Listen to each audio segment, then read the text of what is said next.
Tiyasha time স্টোরির নতুন একটি ভিডিওতে আপনাদের সবাইকে স্বাগত জানাচ্ছি। আজকে ছিল শ্রী শ্রী জগন্নাথ দেবের স্নানযাত্রা, আর সেই জন্যই যাচ্ছি জগন্নাথ দেবকে দর্শন করতে। আর আমি তো আমার নতুন ফ্ল্যাটে চলে এসেছি। সেখানকার রাধাকৃষ্ণটা দেখুন কি দারুণ লাগছে দেখতে। এটা আমার বাড়ির রাধাকৃষ্ণ। আর এরপরে আমি বেরোচ্ছি কিন্তু জগন্নাথ মন্দিরে যাওয়ার জন্য। আর এই দেখুন আমি চলে এসেছি জগন্নাথ মন্দিরে। মন্দিরটা খুব সুন্দর করে লাইট দিয়ে আর্টিফিশিয়াল ফুল দিয়ে সাজিয়েছিল, ভীষণ সুন্দর লাগছিল দেখতে। যেতে যেতে আমার অনেকটা দেরি হয়ে গেছিলো, প্রায় সন্ধ্যের বেশি হয়ে গিয়েছিল। আর এখানে এত ভিড় ছিল, জগন্নাথ দেবকে তো ভালো করে দর্শন করাই যাচ্ছিল না, প্রচুর ভিড় ছিল। তারপরে ভেতরে পান্ডারা ছিল, তারাও ছিলেন। তো এই দেখুন একটু জগন্নাথ দেবকে দর্শন করতে পেরেছি, কি দারুণ লাগছে দেখুন দেখতে। এখানে কিন্তু শুধু জগন্নাথ দেবই আছে, বলরাম সুভদ্রা কিন্তু নেই। তার মধ্যে থেকে ভিডিও করার চেষ্টা করছিলাম যতটুকু দেখা যায়। তো বারবারই সামনে কেউ না কেউ চলে এসেছিল, তো যতটুকু পেরেছি আপনাদের সাথে আমি শেয়ার করছি। ও দাদা একটু সরুন না, ও দাদা, ও দাদা, ওই তো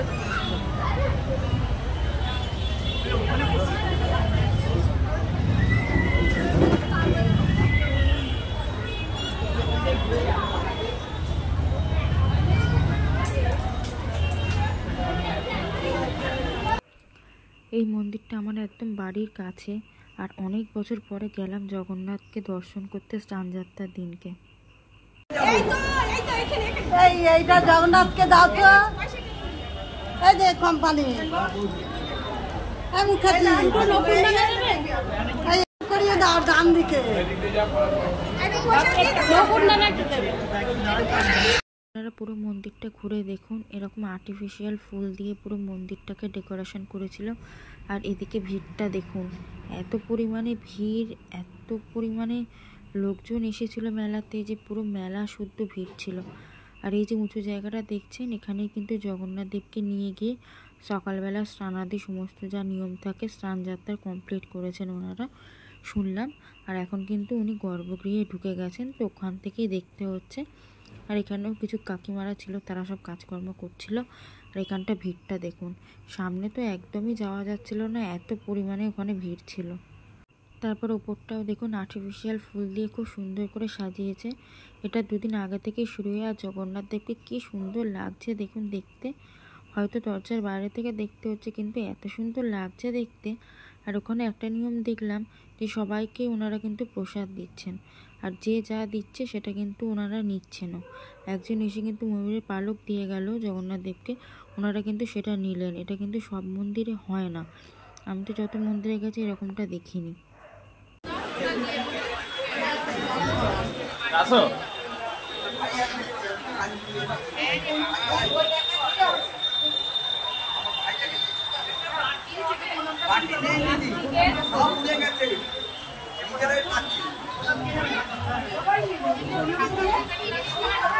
প্রচুর ভিড় ছিল দেখুন। মন্দির থেকে নিচে চলে এসেছি, মন্দিরটা ঠিক এইভাবে ডেকোরেশন করা, প্রচুর লোকজন যাচ্ছে আসছে।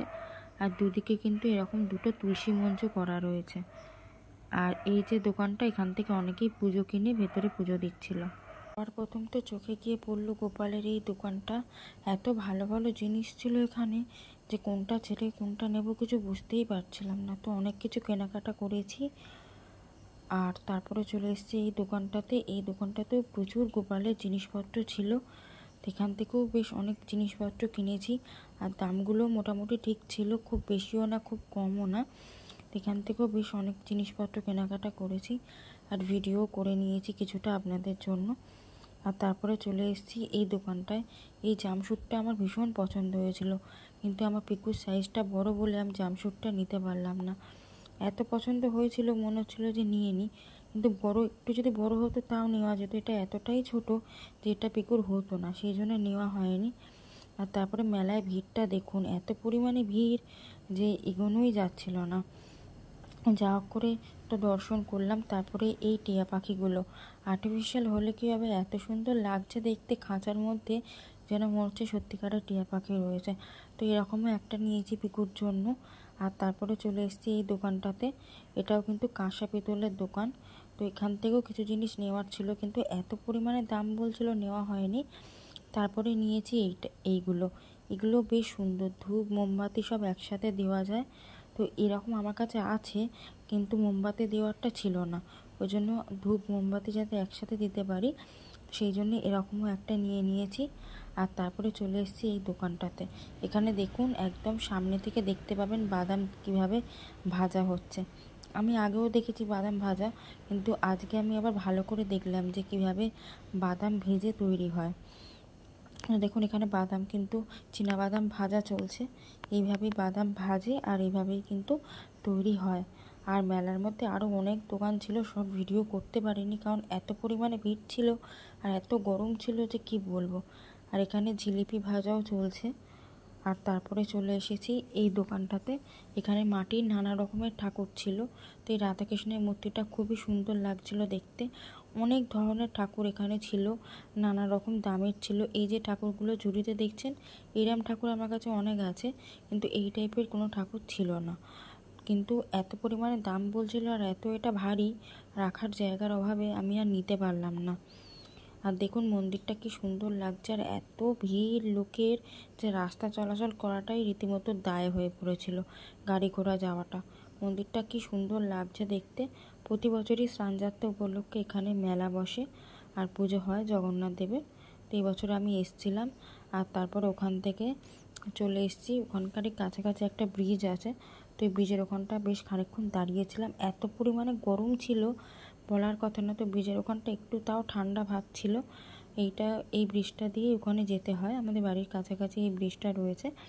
তো এখানটায় বেশ কিছুক্ষণ দাঁড়িয়েছিলাম, তারপরেই চলে এসেছি বাড়িতে। আর আমি আর মা গিয়েছিলাম, তো দুজনে মিলে মেলা ঘুরে কিছু জিনিসপত্র কিনে তারপরে আমরা বাড়িতে চলে এসেছি। তো জগন্নাথ দেবকে দর্শন করে কেমন লাগলো সবাই জানাবেন। আর এই কটা জিনিসই কিনেছিলাম, এগুলো সব বাড়ির জিনিস, বাড়িরই প্রয়োজনের জিনিস ছিল। বাড়ির প্রয়োজনীয় কিছু জিনিস কিনেছিলাম, আর এই টিয়া পাখির এই খাঁচাটা তো কিনেইছি। আর তারপরে যা কিনেছি সব আমার ঠাকুরের জিনিস। এই দুটো খেতে দেওয়ার আসন, দুটো গোপালের প্যান্টি, তারপরে এই যে ধূপদানিটা, তারপরে এই চাদরটা, এইগুলো সব কিনেছি। তো ভিডিওটা কেমন লাগলো অবশ্যই জানাবেন। তো দেখা হবে পরের কোনো ভিডিওতে।